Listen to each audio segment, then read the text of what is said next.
Shalom saudaraku yang dikasih Tuhan. Kembali kita akan melanjutkan pelajaran The Secret of 1 Petrus saudaraku. Kita sudah masuk di pasal 1 ayat yang kedua. Singkatan dari Petrus, pemurnian tubuh Kristus. Kita akan belajar sepanjang 1 Petrus ini pemurnian tubuh Kristus saudaraku. Dimurnikan. Nah di ayat 2 saya akan bacakan dalam terjemahan King James Indonesia berbunyi demikian. Yang terpilih menurut pengetahuan Allah Bapa yang tahu lebih dulu, yaitu melalui penyucian roh menuju kepada ketaatan dan percikan darah Yesus Kristus, anugerah bagimu dan sejahtera berlimpah-limpah ke atasmu. Nah, di sini kita akan belajar dipilih melalui penyucian roh menuju ketaatan. Para musafir ini adalah orang-orang yang terpilih. Tidak semua orang mengalami penderitaan aniaya sampai harus meninggalkan negerinya menuju negeri asing. Ya ada juga yang di dalam negeri aniaya, tapi sebagian ini keluar, saudaraku. Tersebar di berbagai negeri karena aniaya. Tapi jika Allah mengizinkan keluar, maka itulah orang-orang yang terpilih. Lu kenapa kok si A? Ya memang ada aniaya tapi kok dia tidak sampai keluar. Saya kok harus keluar. Jangan pernah menyesali apa yang menjadi kehendak Allah. Karena penderitaan ini akan diakhiri dengan kemuliaan Allah yang besar. Kalau mungkin ada orang yang mendapat atau terpilih mendapat aniaya harus keluar, yaitu kehendak Allah. Jadi orang-orang yang mati syahid ini merupakan pahlawan-pahlawan iman yang terpilih untuk mempercepat rencana Allah digenapi. Ini orang-orang yang mati syahid itu bonus, saudaraku. Nah, secara pengertian yang lebih umum, orang-orang beriman yang terpilih untuk mengalami penderitaan, untuk mengalami masalah karena nama Kristus, ini orang yang terpilih, orang-orang yang diberi kesempatan oleh Allah untuk mengalami peningkatan rohani serta melihat kemuliaan Allah. Misalnya ini Paulus, saudaraku, terpilih mengalami penderitaan. Nah, rohaninya meningkat. Bahkan pernah sampai dibawa masuk ke surga tingkat 3. 2 Korintus 12 ayat yang kedua. Nah, Paulus juga waktu menoleh ke belakang, maka dia bisa melihat kemuliaan Allah melalui penderitaan yang dia alami. Sehingga dia katakan dalam Roma 8 ayat 18, penderitaan yang sekarang ini tidak sebanding dengan kemuliaan yang dia dapatkan. Di Filipi dia di penjara, tapi waktu dia lihat ke belakang, dia evaluasi, dia melihat mujizat Tuhan. Saat dia memuji Tuhan, penjara itu terbuka dengan sendirinya, keluar dengan mujizat. Petrus saat di penjara juga, saat dia mungkin berpikir kenapa dia penjara, oh iya, ada mujizat Tuhan. Saat dia di penjara, dia mengalami, bayangan, malaikat menepuk, keluar saudaraku. Orang-orang lain tidak tahu, dibutakan matanya, keluar sampai dikeluar. Oh iya, ini mujizat Tuhan. Lihat, kesimpulannya apa, saudaraku? Saat seseorang mendapat kesempatan mengalami penderitaan karena nama Kristus, sekali lagi ya, karena nama Kristus, bukan karena dosa, maka jangan bersungut-sungut atau bereaksi dosa, melainkan bertanya-tanyalah akan Tuhan. Apa maksud dari penderitaan ini? Karena saya yakin, kalau saya menderita, saya periksa diri, oh nggak ada dosa, berarti ini akan ada kemuliaan Tuhan yang dinyatakan. Tapi kalau kita penderitaan terus kita periksa diri, kita ada dosa, ya bertobat. Karena maksud penderitaan itu untuk supaya kita bertobat, supaya kita kembali ke jalan yang benar. Tapi kalau nggak ada dosa, itu akan memunculkan kemuliaan Tuhan tepat pada waktunya. Jadi bertahanlah dalam penderitaan, karena pada waktunya Allah kita akan melihat kemuliaan Allah. Ya, ini ya. Jadi dipilih, saudaraku. Para musafir ini dipilih. Kalau kita terpilih kena jackpot penderitaan, oh itu bonus. Bersukacitalah, bersyukurlah. Jangan bersungut-sungut.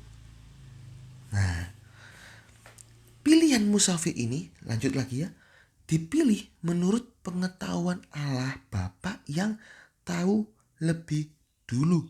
Dalam bahasanya, elect according to the foreknowledge of God the Father. Foreknowledge. Yang tahu lebih dulu. Dalam bahasa Yunani-nya, prognosis. Tahu lebih dulu. Di sini kita belajar bahwa Allah Bapa tidak pernah sembarangan dalam memilih. Dasar pemilihan Allah adalah dari kemahatauan Allah yang tahu lebih dulu masa depan kita. Kita harus tahu dulu. Ini mungkin saya akan hentikan video ini sampai di sini dulu, saudaraku ya. Karena saya nggak lanjut yang selanjutnya. Karena pemilihan-pemilihan ini ada banyak tafsiran, ada banyak perbedaan pendapat. Tapi kita tahu di dalam ayat ini jelas ditulis for knowledge, kemahatauan Allah. Nah, jika kita terpilih mengalami penderitaan, maka kita harus yakin bahwa Allah tahu lebih dulu bahwa ini yang terbaik untuk kerohanian kita. Kita harus ngerti dulu ini, kemahatauan Allah. Allah bisa lihat masa depan. Oh, si A ini kalau diizinkan mengalami penderitaan ini, maka dia akan mendapatkan sesuatu yang dahsyat. Nah, sehingga Allah izinkan penderitaan ini timbul. Hingga kemudian Allah menanti. Yusuf mengalami penderitaan karena Allah tahu lebih dulu. Yusuf kalau Allah izinkan dapat penderitaan ini, suatu saat Yusuf akan diangkat naik oleh Firaun dan dia akan menyelamatkan keluarganya. Ini saudaraku, ini yang terbaik untuk membawa kita dari kemuliaan kepada kemuliaan. Ilustrasinya, seorang penjunan tahu lebih dulu jika Gucci yang dia ciptakan model tertentu ini suatu saat akan dibeli oleh Ratu Inggris dan ditempatkan di istana Inggris. Dia tahu ini model yang akan disukai oleh Ratu Inggris. Dan dia buat itu. Dia buat dengan begitu indah. Saat jadi, Ratu Inggris beneran beli. Dan Gucci itu ditempatkan. Nah, andai kata Gucci bilang, saya tidak mau dibuat model ini. Saya tidak mau dibuat model ini. Saya nggak mau. Dia berontak. Akhirnya nggak jadi. Akhirnya si penjunan itu membuatkan model yang lain, itu gagal dibuatkan model yang lain. Ya modelnya hanya dibeli oleh seorang rumahan, nggak dibeli oleh Ratu Inggris. Nah, karena apa?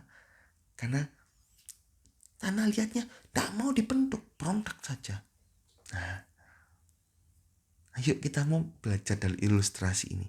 Jika kita menderita, yakinlah bahwa kita akan menjadi sesuatu. Allah mempersiapkan kita untuk sesuatu yang lebih besar dari masalah kita. Masalah kita ini kecil karena kita punya Allah yang besar. Dan masalah kita ini kecil jika dibanding dengan kemuliaan yang akan kita nantikan. Roma 8 ayat 18. Ini saudaraku. Jadi jangan pernah kita mempertanyakan rencana Allah dalam hidup kita. Karena Allah foreknowledge. Allah tahu lebih dulu. Siapa tahu penderitaan kita saat ini, saat kita menang, itu akan dipakai Allah untuk mempertobatkan seseorang, untuk menguatkan seseorang pada waktunya Allah. Pengkhotbah 3 ayat 11. Segala sesuatu indah pada waktunya. Lihat saudaraku ya. Jadi dipilih menurut apa? Bukan Allah menentukan lebih dulu, tapi Allah tahu lebih dulu. Terpilih menurut pengetahuan. According to, berdasarkan apa? Dasarnya apa? Pengetahuan lebih dulu. Tahu lebih dulu. Baru dia pilih, dia tentukan. Jadi jangan dibalik-balik. Allah pilih-pilih. Sesuka hatinya Allah. Ya ini dipilih, ini tidak. Enggak. Allah memilih berdasarkan pengetahuan Allah, yang tahu lebih dulu. Nah, konteks ayat ini bukan konteks dipilih untuk selamat. Sekali lagi ya, bukan dipilih untuk selamat, tapi dipilih untuk menderita karena nama Tuhan. Konteksnya, Allah tahu lebih dulu, barulah Allah memilih untuk ditempatkan di tempat yang terbaik dan sempurna di mata Allah. Tetapi dia tidak memaksa hidup seseorang. Kitalah yang harus memutuskan untuk memilih menurut kehendak Allah atau tidak. Lukas 12 ayat 57. Kita baca ayat ini menjadi dasar keputusan itu kita. Apakah kita mau ikut Allah atau tidak. Lukas 12 ayat 57. Dan mengapakah engkau juga tidak memutuskan sendiri apa yang benar? Nah ini. The Secret of Yunus, saya sudah pernah kasih ini saudaraku ya. Kasih satu gambar, yaitu pohon pemilihan. Nah, pohon pilihan hidup saudaraku. Mungkin saudara masih ada yang ingat tentang pohon pilihan hidup. Jadi Allah itu tidak menentukan, tapi Allah tahu lebih dulu. Nah ini ya, saya tunjukkan di sini. Ini pohon pilihan hidup. Nah ini kita di sini A1. Allah memberikan pilihan, memberikan rencana. Kamu harus di A2. Kalau di A2 kamu akan dapat berkat. Ini rencanaku, rencana Allah. Tapi kalau kamu milih A3, A5, A4 itu salah. Bukan rencana salah. Bukan rencana Allah. Nah, kenapa kok Allah menyuruh kita untuk memilih di A2? Karena Allah tahu lebih dulu. Pada waktu di B3 kita akan mendapat sesuatu. Untuk apa? Untuk mempertobatkan seseorang. Saat kita memilih A2 terus hasilnya bagus, ada orang-orang yang bertobat. Nah itu, jadi Allah itu tahu lebih dulu dan dia tentukan kita. Dia pilih kita. Ayo, kalau satu saat kamu lulus, ini ada orang lain yang bertobat gara-gara kamu. Ada orang yang harus bekerja di suatu pekerjaan, kok rasanya nggak karirnya kok begitu-begitu saja, tapi dia tahan karena dia tahu ini rencana Allah. Dia sabar menunggu, dan suatu saat ternyata apa? Beberapa tahun kemudian, gara-gara dia, sekitarnya mengalami perjumpaan dengan Tuhan, bertobat. Gara-gara saya menunggu setia dalam pekerjaan, ada orang-orang yang bertobat. Lihat saudaraku ya. Lihat. Allah tidak menentukan di sini. Allah memberikan pilihan yang terbaik kehendak Allah ini. Nah kalau kita maksa, enggak, mau keluar aja langsung. Ya bisa. Karena Allah tidak membuat kita sebagai robot. Kita yang harus memutuskan. Nah, ada pengajaran tentang pilihan Allah untuk keselamatan. Itu tidak benar, saudara. Ini tidak tepat. Allah tidak memilih-milih dalam menyelamatkan manusia. Roma 8 ayat yang ke-29. Ini juga menarik. Karena bahasa Inggrisnya berbeda, saudaraku ya, dengan bahasa Indonesia. Jadi saya pakai bahasa King James Indonesia saja. Roma 8 ayat 29.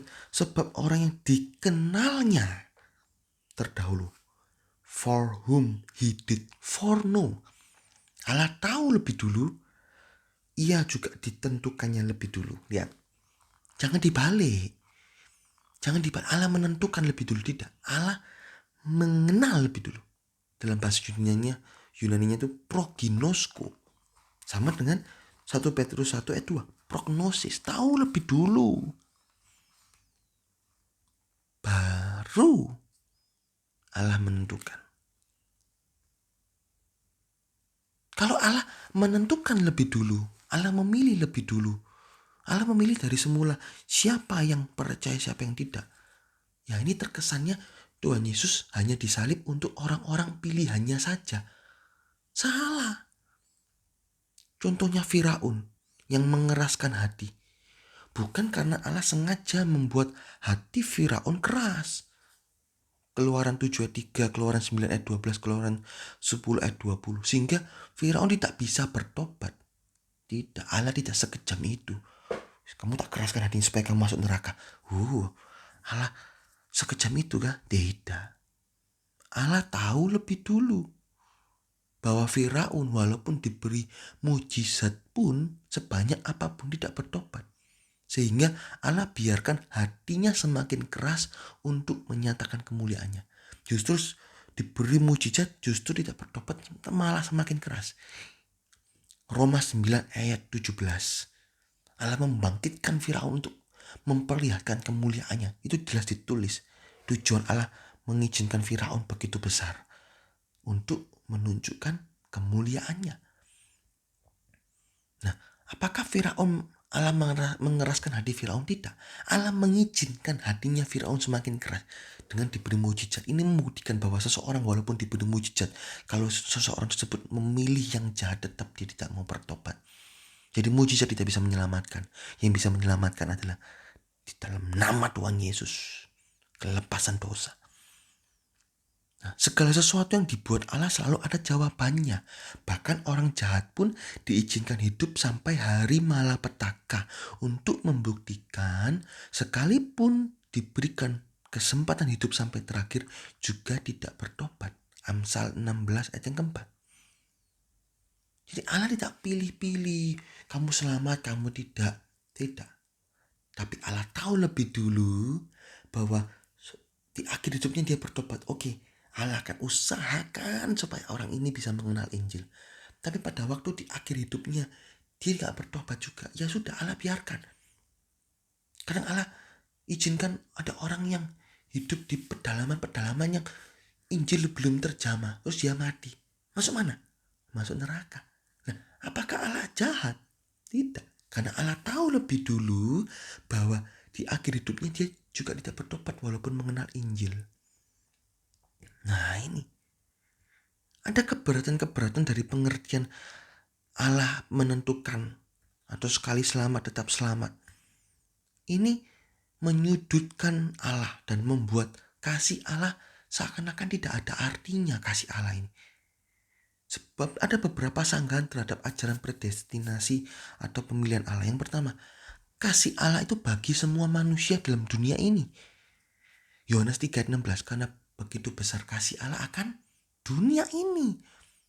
Nah, kalau akan orang-orang pilihannya diganti saja, karena begitu besar kasih Allah akan orang-orang yang sudah ditentukannya lebih dulu. Wah, ganti-ganti ayat saya nggak berani. Kalau ganti-ganti ayat, waduh. Wahyu 22 ayat 18 ayat 19. Bagi orang yang menambahi atau mengurangi, dihukum Allah. Saya nggak mau nambahi, ganti-ganti ayat. Jelas. Karena begitu besar kasih Allah akan dunia ini.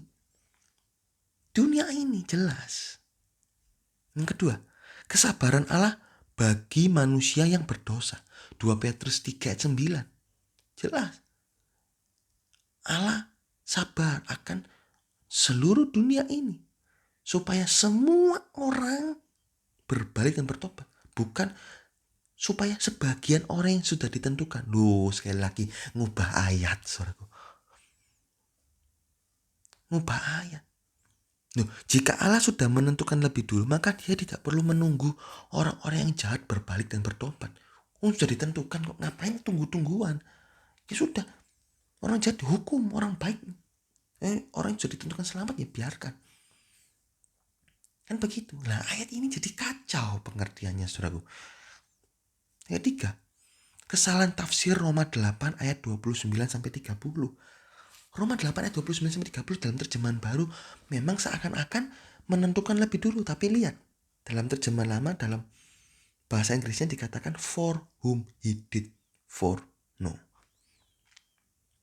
Nggak tahu kenapa kok terjemahan baru menyetujui adanya penentuan Allah dengan menulis seperti itu.